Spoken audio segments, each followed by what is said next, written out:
अब अगर मैं आपसे हैप्पी न्यू ईयर आज कहूं, आपको विश करूं हैप्पी न्यू ईयर कहते हुए, तो शायद आप समझेंगे कि या तो आज 31 दिसंबर की रात है या फिर आज 1 जनवरी है, क्योंकि आप सबकी डिक्शनरी में नए साल का मतलब है 1 जनवरी और ग्रेगोरियन कैलेंडर के अनुसार 1 जनवरी को ही नया साल मनाया जाता है। लेकिन हिंदू कैलेंडर के अनुसार नया साल 1 जनवरी को नहीं बल्कि आज से शुरू हुआ है और ये नव वर्ष प्रकृति के डीएनए में भी शामिल है।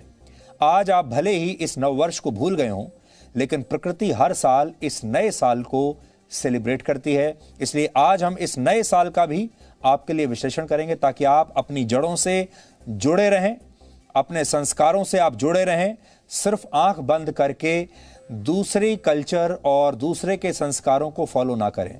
आज सुबह सूर्य की पहली किरणों के साथ आपका नया साल शुरू हुआ है। हिंदू कैलेंडर विक्रम संवत के मुताबिक आज नया साल है और भारत वर्ष 2078 में प्रवेश कर चुका है। यानी हिंदू कैलेंडर के मुताबिक भारत 2021 में नहीं बल्कि 57 वर्ष आगे वर्ष 2078 में है। इसलिए अब हम इसी का आपके लिए विश्लेषण करेंगे। फिलहाल पूरी दुनिया आजकल 31 दिसंबर की शाम से ही नए साल के जश्न में डूब जाती है। आपके यहां भी, आप चाहे भारत में कहीं रहते हो, यही होता होगा। और जैसे ही रात के 12 बजते हैं तो दुनिया नए साल में प्रवेश कर जाती है। 12 बजते ही लोग एक दूसरे को फोन करते हैं, मैसेजेस भेजते हैं और नए वर्ष की शुभकामनाएं देते हैं। और इस नए साल पर हर साल खूब पार्टियां होती हैं, लोग एक दूसरे से मिलते हैं। लोग अक्सर नए साल से ठीक पहले छुट्टियों पर घूमने चले जाते हैं, वेकेशन पर चले जाते हैं। रात के अंधेरे में आतिशबाजी करके नए साल का स्वागत किया जाता है। लेकिन हिंदू परंपरा में ऐसा बिल्कुल नहीं है और आज अगर आप अपने चारों तरफ देखेंगे तो ये सब आपको अभी नजर नहीं आएगा। हमारा ये नया साल रात के अंधेरे में नहीं आता। हमारी परंपराओं में नव वर्ष पर सूर्य की पहली किरण का स्वागत किया जाता है। नया साल सूर्य की पहली किरण के साथ शुरू होता है, जबकि पश्चिमी देशों के कैलेंडर के हिसाब से रात के अंधेरे में नए साल का स्वागत किया जाता है, वेलकम किया जाता है। और दोनों कैलेंडर में ये एक बहुत बड़ा बुनियादी फर्क है। एक में नया वर्ष रात के 12 बजे शुरू होता है, आधी रात को, और दूसरे में सूर्य की पहली किरण के साथ शुरू होता है। भारत के बहुत से लोग भले ही इस नव वर्ष को भूल चुके हों, लेकिन वर्ष 1582 से पहले यही कैलेंडर हमारा अस्तित्व हुआ करता था, हमारा अस्तित्व था। वर्ष 1582 में जब रोम में ग्रेगोरियन कैलेंडर को अपनाया गया तो यह संस्कृति धीरे धीरे कमजोर पकड़ने लगी। और आप तो जानते हैं जो पश्चिम की संस्कृति है वो धीरे धीरे पूरी दुनिया को अपनी पकड़ में लेने लगी और बाद में पूरी दुनिया उन्हीं की संस्कृति को और उन्हीं के कैलेंडर को और उन्हीं के नए साल को, उन्हीं के संडे और मंडे को फॉलो करने लगी। कई पश्चिमी देशों ने इस कैलेंडर के मुताबिक 1 जनवरी को नए साल का शुभारंभ माना। हालांकि तब भी भारत के लोग हिंदू कैलेंडर विक्रम संवत को ही मानते थे। एक दिलचस्प जानकारी यह भी है कि आज जब आप 1 अप्रैल को अप्रैल फूल मनाते हैं तो इसके पीछे की कहानी भी इसी कैलेंडर से जुड़ी हुई है। ऐसा माना जाता है कि पश्चिमी देश उन देशों को अप्रैल फूल कहते थे जो ग्रेगोरियन कैलेंडर को नहीं मानते थे और इनमें हमारा देश भी एक था। हम भी एक उनमें से थे जो ग्रेगोरियन कैलेंडर को नहीं मानते थे और अपना कैलेंडर मानते थे। और इसी के बाद भारत में धीरे धीरे लोगों ने पश्चिम से आए इस कैलेंडर को मानना शुरू कर दिया और आज तो चारों तरफ इसी कैलेंडर की मान्यता है। पूरा व्यापार, हर चीज उसी कैलेंडर के हिसाब से होती है। लेकिन इस कैलेंडर का वजूद ना तो मौसम से है, ना प्रकृति से है और ना ही त्योहारों से है, जबकि हिंदू कैलेंडर में ऐसा नहीं है। हम दुनिया में सबसे पुरानी संस्कृति के लोग हैं और हिंदू कैलेंडर विक्रम संवत की शुरुआत इसी चैत्र प्रतिपदा से होती है। ब्रह्म पुराण के अनुसार चैत्र शुक्ल प्रतिपदा को ही सृष्टि बनी थी और इसी दिन भारतवर्ष में काल गणना भी शुरू हुई थी। इसलिए अब हम आपको हिंदू कैलेंडर और ग्रेगोरियन कैलेंडर में कुछ बुनियादी फर्क बताते हैं। ग्रेगोरियन कैलेंडर की शुरुआत ईसा मसीह के जन्म से मानी जाती है, जबकि हिंदू कैलेंडर विक्रम संवत की शुरुआत 57 BC से मानी जाती है, जब महाराजा विक्रमादित्य ने शकाज को युद्ध में पराजित किया था।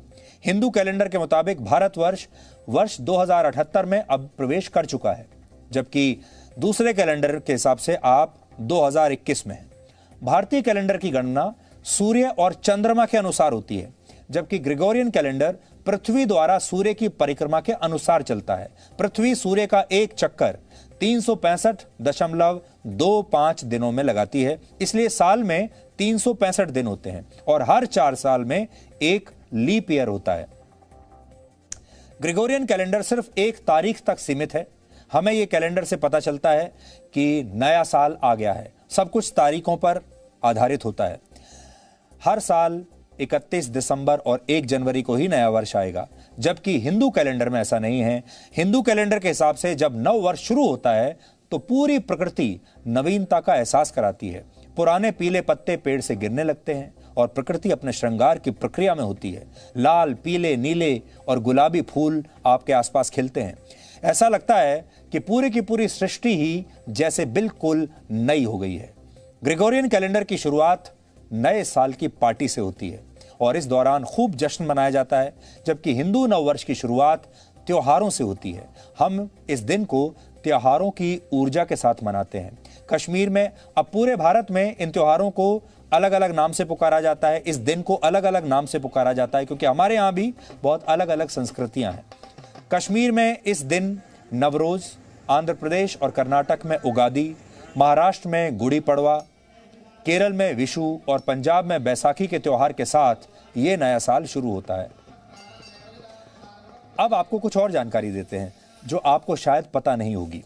हिंदू कैलेंडर के हिसाब से आज नव वर्ष शुरू हुआ है। आज आपका पहला नया साल शुरू हुआ है, उसका पहला दिन है और मान्यता है कि सृष्टि के संचालन का दायित्व इसी दिन देवताओं ने संभाला था। विष्णु भगवान ने वर्ष प्रतिपदा के दिन ही प्रथम जीव अवतार लिया था। महाराजा विक्रमादित्य द्वारा विक्रम संवत की शुरुआत इसी चैत्र प्रतिपदा से की गई थी। भारत सरकार का राष्ट्रीय पंचांग यानी कैलेंडर इसी दिन से शुरू होता था। इसी दिन महर्षि दयानंद ने आर्य समाज की स्थापना भी की थी। सिख परंपरा के दूसरे गुरु अंगद देव जी का जन्म दिवस भी चैत्र प्रतिपदा ही है और इसी दिन से रात की अपेक्षा दिन बड़ा होने लगता है, लेकिन ग्रेगोरियन कैलेंडर में ऐसा नहीं होता।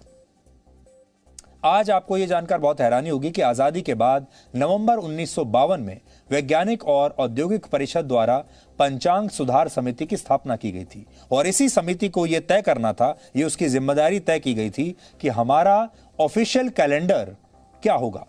इस समिति ने वर्ष 1955 में अपनी रिपोर्ट सौंपी और अपनी रिपोर्ट में विक्रम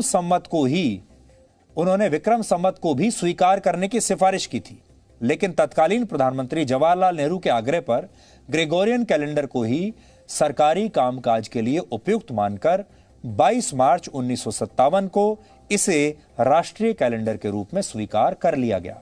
इसी कैलेंडर से हम आज भी काम करते हैं, चाहे आप स्कूल में हो, कॉलेज में हो, दफ्तर में काम करते हो, कहीं भी कुछ भी काम करते हो, आप इसी कैलेंडर को फॉलो करते हैं, जो कि पश्चिमी देशों का दिया हुआ कैलेंडर है। और अपने कैलेंडर को आप त्योहारों के नाम पर तो फॉलो जरूर करते हैं, लेकिन आप अपने काम के हिसाब से ऑफिशियली आधिकारिक रूप से आज भी उसे फॉलो नहीं कर पाएंगे। इस नववर्ष का महत्व इसलिए भी बहुत बड़ा है क्योंकि इसी दिन से शक्ति की आराधना के पर्व नवरात्र की शुरुआत होती है और मान्यता है कि नवरात्र में महाशक्ति की पूजा करके भगवान श्री राम ने अपनी खोई हुई शक्ति प्राप्त की थी। जर्मन दार्शनिक मैक्स मुलर कहते थे, आकाश मंडल की गति, ज्ञान और काल निर्धारण का काम पहले भारत में हुआ था सबसे। हमारा मानना है कि विचारधाराएं जो भी हों, परंपराएं चाहे जो भी हों, मौसम और प्रकृति के मुताबिक वर्ष प्रतिपदा नए सृजन, वंदन और संकल्प का उत्सव है। इसमें मौसम भी बदलता है, शाम सुरमई हो जाती है, रात उदार हो जाती है। हम आज आपसे यही कहना चाहेंगे कि यह नया साल आपकी प्रकृति के डीएनए में है, आपकी संस्कृति के डीएनए में है। भले ही आप इस नववर्ष को सेलिब्रेट ना करें, लेकिन प्रकृति हर साल इस नववर्ष को ऐसे ही सेलिब्रेट करती है और इसीलिए आपको भी इस नए साल की ताकत के बारे में पता होना चाहिए, अपनी संस्कृति की ताकत के बारे में आपको पता होना चाहिए, क्योंकि आपकी संस्कृति ही आपकी असली जड़ है।